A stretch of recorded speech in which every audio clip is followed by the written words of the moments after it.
For a sense of the situation on the ground, we're joined by the spokesperson of the Israel Defense Forces, Major Libby, live with us on India Today at this time. Major Weiss, welcome. Could you start by giving our viewers a sense of the situation on the ground at this moment? We were told there were several areas where the Hamas had come into Israel. Has the IDF been able to establish and retake control of all Israeli territory? Hi, thank you for having me. So the situation on the ground is a very, very tense one, as you have described. Following the invasion by Hamas 2 days ago, the IDF has been fighting, as we speak, to regain control of the civilian communities along the border with Gaza. The situation is a dynamic one, of course, and the IDF is working really very, very hard to once again regain control of the border area and to protect the civilians that are in the area. There was quite a large salvo of rockets just about 2 hours ago that were launched towards the center of the country, towards Tel Aviv, Jerusalem, other areas. So the situation is a very tense one, and the fighting is happening as we speak right now. There's been a lot of talk about many Israeli citizens being taken hostage by the Hamas. Do you have a sense of how many Israelis could potentially be in the Gaza Strip, and how is the IDF working towards trying to secure their release? Our estimation and the most details I can provide on the specific figures is to say that dozens of Israelis have been kidnapped and abducted into the Gaza Strip. We have all seen the horrific videos and images of grandmothers and elderly children, young, innocent people, families. I mean, truly all civilians that were abducted horrifically and are now being held prisoners by Hamas, and obviously in violation of international law. And the situation is of course concerning to all of us. We are devastated by it as a country, and it's the IDF's top priority to do whatever we can to bring them back in one piece. There will obviously be a detailed investigation later, but the Israeli forces are amongst the world's most lethal and most sophisticated. Your intelligence agency, the pride of Israel and the envy of the rest of the world. Given the kind of human and technical intelligence that Israel has on all Palestinian territory, what are your initial investigation telling you about how the Hamas was able to scale an attack of this magnitude? Right now, we're not at the stage to answer those really important questions. Of course, we will with time. Right now, the focus is on the battle that is taking place now as we speak. This is an active combat zone. The fighting is taking place right now. So, of course, that is where our main focus is. Those questions that you mentioned are critical questions, and of course, we will have to answer down the road. But the focus right now remains on the operational situation at hand. Are there still areas in Israel where the Hamas terrorists are present? Because initially there were reports coming in of Hamas having taken, whether it's a police station or a building, how they'd occupied that. Have all those areas now been freed and evacuated of these Hamas terrorists? We believe that there are still Hamas terrorists within Israeli territory. Of course, the military right now is working to find all of them, eliminate them, make sure that they no longer pose a threat to Israelis in the area. We have also been evacuating Israeli civilians from those communities in the south, really to put them at a distance from this danger that is taking place currently in the fighting. There are reports of reservists being called into action. How many of the Israeli reserve have been called into action on the back of this Hamas attack? There's been a very, very widespread, large call-up of reservists. Roughly about 300,000 reservists have been called up at this point.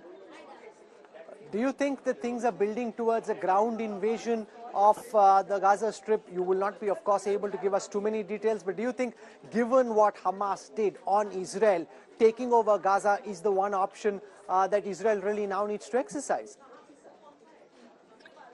I can't answer that at this stage. Right now, our focus is, again, on making sure that we've secured the communities within Israeli territory and then making sure that Hamas no longer has the operational or military capability of being able to launch a strike like this again.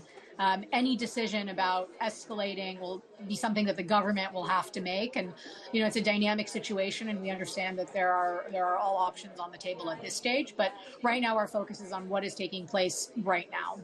Could you give us a sense of the mortar firing coming in from the Hezbollah controlled territory? There's been talk of the IDF responding with artillery fire. How are you looking at the Hezbollah as being potential force multipliers for the kind of damage that the Hamas has already done?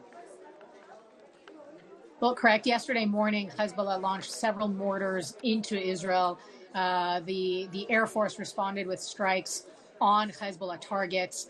And we're sending a very, very clear message to Hezbollah, to other terror organizations, to the other nations that are sponsors of these organizations, these terror organizations, which is, do not get involved in what is going on and do not test us. We say this in the strongest terms possible as a warning to Hezbollah and, of course, to the other terror organizations and countries that support them. Finally, from an Israeli military perspective, your sense of the role played by Iran behind the scenes in arming, funding and preparing the Hamas for an attack of this nature? We know that Iran has long time been a supporter and sponsor of Hamas. That there is an Iranian, you could call it an Iranian, perhaps fingerprint on much of the activity of Hamas. I can't go into any other specifics at this stage, but we know they've long been a supporter, both financially and both in other ways of Hamas, unfortunately. From a military perspective, your reckoning of the level of preparedness of the Hamas fighters, given the military superiority of the Israeli Defense Forces, are you surprised by the intensity of the attack or the military preparedness of the terrorists who've sneaked in? Well, I have to say, we have always known that Hamas has invested in the last decade. We have seen this, and it's a message that we've been communicating to the rest of the world, which is that Hamas is entirely invested on being, perhaps you could call it a terror military.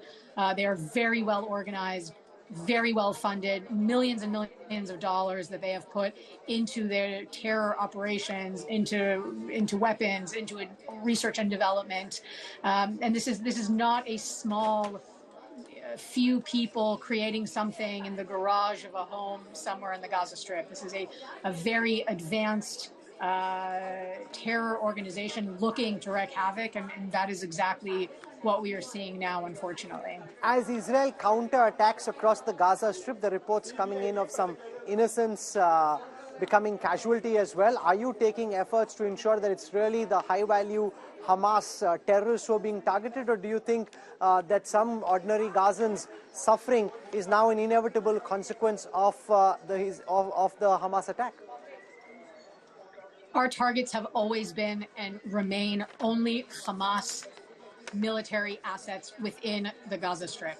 That has been our policy from the beginning. That remains and continues to be our policy. Of course, in sharp contrast to Hamas, we never target civilians. That is absolutely not part of what we do.